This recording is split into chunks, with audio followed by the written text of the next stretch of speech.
पाकिस्तान तहरीक इंसाफ को कब ज्वाइन किया और क्यों किया?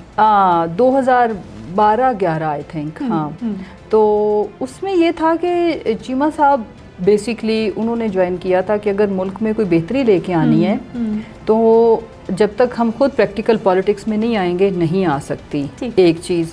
दूसरी चीज़ ये थी कि अवेलेबल में जो बेस्ट थे वो खान साहब थे, राइट। मैंने इनके हल्के की, इनको ये था कि मैं सुबह ऑफिस होता हूँ, बिज़नेस वगैरह चूँकि आपको पता है चीमा साहब खुद देखते हैं, तो आप मेरे हल्के वगैरह को देख लिया करो। पॉलिटिक्स की मुझे समझ वगैरह तो थी, तो मैं इनका हल्का देख रही थी। एंड देन पार्टी ने मुझे पार्टी ज्वाइन करने का कहा। मैंने फिर पार्टी के कहने पे, मेरा ख्याल है थोड़ा सा ही गैप था, मे बी 1-2 महीनों का। अच्छा, यानी साथ साथ ही पीटीआई आपने ज्वाइन की? हाँ जी, साथ साथ। तो अभी जो फिर मुश्किलात आई, दौरे इक़्तिदार भी आपको मिला, फिर उसके बाद अभी जो मुश्किलात चल रही है, केसेस कितने हैं वैसे आप पे? केसेस तो बहुत हैं, अनलिमिटेड। मेरा ख्याल है 42+। अब तो मेरा ख्याल में भी कल तक 50 की बेल्स हो जाएंगी, कुछ और भी पता चला हो गए हैं।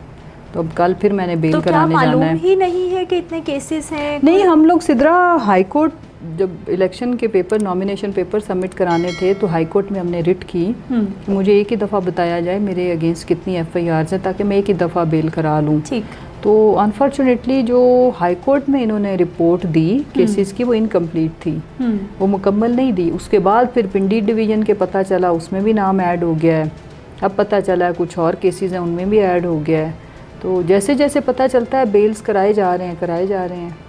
यानी अभी वो सिलसिला जारी है? नहीं, अभी रुका नहीं थमा है। नहीं है? नहीं थमा, बिल्कुल भी नहीं थमा। नए केसेस रिपोर्ट हो रहे हैं और सब में एक्चुअली इनकी बहुत सैकड़ों FIRs हैं 9 मई की, तो उसमें फिर नाम मर्जी से ऐड करते रहते हैं।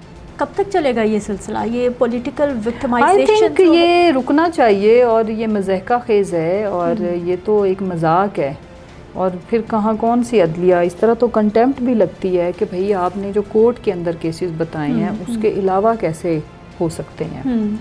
तो बट इस वक्त मुल्क आइन और कानून के मुताबिक तो चल नहीं रहा। क्राइसिस है बहुत बड़ा, आइनी बहरान चल रहा है। कानून के ऊपर तो अमल दरामद करना एक ख्वाब सा ही लगता है, और पता नहीं कब शुरू होगा ये सिलसिला। बहरहाल अभी तक तो वायलेशंस हैं, चल रही हैं। जब हम इक़्तिदार में नहीं होते, कुर्सी पे नहीं होते, तो हम बयानात कुछ और होते हैं।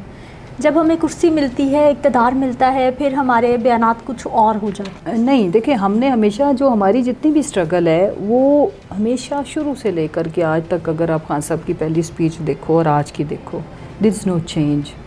जो यूटर्न तो आते रहे। नहीं, फैसलों में यूटर्न होता है ना कि ये फ्लैग इधर नहीं इधर होना चाहिए। एक होता है बेसिक आइडियोलॉजी, लुक, उसके ऊपर हमारा वही स्टांस है जो पहले दिन था। ठीक है, फैसले सही हो जाना, गलत हो जाना, एक सिचुएशन आई, उस पर आपने एक फ़ैसला लिया, आपको लगा कि ये ठीक नहीं, ऐसे नहीं ऐसे, वो तो ऑफ कोर्स। और ये तो मेरा ख्याल है कि ये इसको पॉजिटिव लिया जाना चाहिए। हम परफेक्ट नहीं है, अल्लाह की ज़ात मुकम्मल है, हमसे गलत फ़ैसले हो सकते हैं। हमें जब रियलाइज़ हो जाए तो डिटाई से अपने गलत फ़ैसलों पे जमे रहना is not a good thing. असल चीज़ ये है, उसके लिए आपको बहुत बड़ा जिगरा चाहिए कि आप अपने की हुई चीज़ को कहो कि नहीं, ऐसे नहीं ऐसे। तो जहाँ तक रहेगी बात के की आज़ादी, रूल ऑफ लॉ, कोई कानून से बालातर नहीं है, ठीक है जी।